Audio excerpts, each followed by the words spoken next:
Bonjour les amis et bienvenue dans ce nouveau et premier coaching questions-réponses du blog La meilleure cyclosportive de votre vie. Alors aujourd'hui, je réponds à une question de Jean qui me demande quand pratiquer l'entraînement foncier. Est-ce que je peux le pratiquer de décembre à février?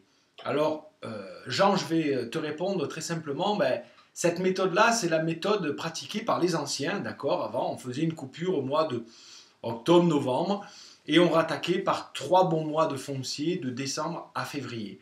D'accord? Donc foncier, grosso modo, je ferai une vidéo pour expliquer mieux ce que c'est, mais on fait des heures de selle en roulant doucement et puis on augmente progressivement les distances pour arriver à faire une distance un petit peu supérieure à celle de course. Par exemple, si vous faites des courses de 100 km, on va aller jusqu'à 120, 130 km monter en 3 mois. Donc, c'est pas un mauvais entraînement.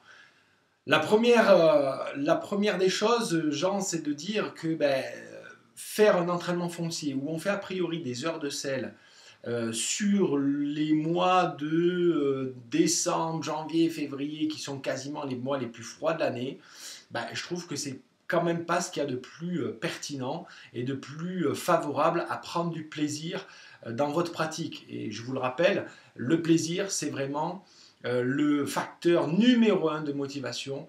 Prenez du plaisir à faire du vélo.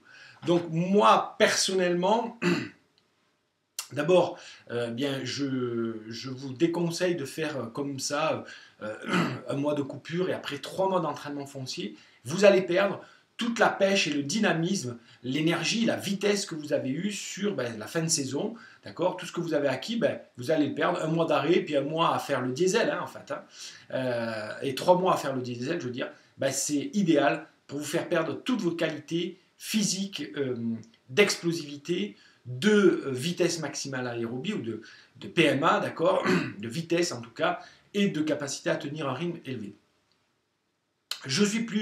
J'habite dans une région de montagne, donc ces 3 mois, décembre, janvier, février, si on arrive à rouler, c'est très peu. Donc je me suis adapté et franchement, aussi bien pour moi que pour tous les athlètes que je suis, utiliser une méthode qui est plus de faire plusieurs périodes de foncier dans l'année.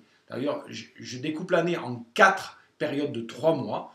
Et à chaque premier mois de ces cycles, on commence par un mois de foncier. Ça nous permet de faire déjà une semaine de coupure et puis 3 semaines où on se remet dans le rythme, mais doucement, en faisant du foncier, en essayant d'agrandir les distances, en retravaillant de la qualité et parfois de la qualité spécifique. Parce que par exemple, sur la période de 3 mois avant l'été, l'entraînement foncier, on va le faire par exemple sur des ascensions, pourquoi pas des cols ou des choses comme ça. Par contre, les 3 mois, pendant les 3 mois d'hiver, le mois de foncier, on va le faire effectivement sur des intensités assez faibles, en essayant de grandir le plus possible les kilomètres. Mais si on ne fait pas beaucoup de kilomètres, c'est pas grave parce qu'on n'est qu'en hiver. Par contre, on va travailler la vélocité, on va travailler la technicité, etc., pour pouvoir reprendre le mois 2 et le mois 3 de la période hivernale, on va faire de l'intensité faible, d'accord, bien adaptée à cette période-là, mais pour ne pas perdre le rythme et être tout le long de l'année, en période 1 mois de foncier, 2 mois de rythme travaillé de manière spécifique. Voilà ce que je conseille donc. Éclatez plutôt votre travail foncier sur plusieurs mois tout au long de l'année. Vous ferez des coupures moins importantes. Donc vous cumulerez chaque année vos progrès pour progresser de plus en plus chaque année et non pas repartir quasiment à zéro. Faites le calcul, 1 mois de coupure, 3 mois de foncier, vous remettez 2-3 mois à reprendre le rythme, ça vous fait 6 mois quasiment où vous mettez 6 mois à reprendre le rythme de l'année d'avant et vous progressez pendant 6 mois. Avec la méthode que je vous propose, vous progressez tout au long de l'année et d'une année sur l'autre. Voilà pour ce premier coaching questions-réponses. J'espère que ça vous a plu. Si ça vous a plu, n'hésitez pas à le mettre juste en dessous et à me proposer des questions pour la semaine prochaine. J'essaierai d'y répondre, d'accord? Évidemment, je ne pourrai répondre qu'à une question par semaine. Par contre, vous savez que vous avez très prochainement un webinaire qui va arriver sur lequel je pourrai répondre à beaucoup plus de questions. Donc surveillez votre boîte mail.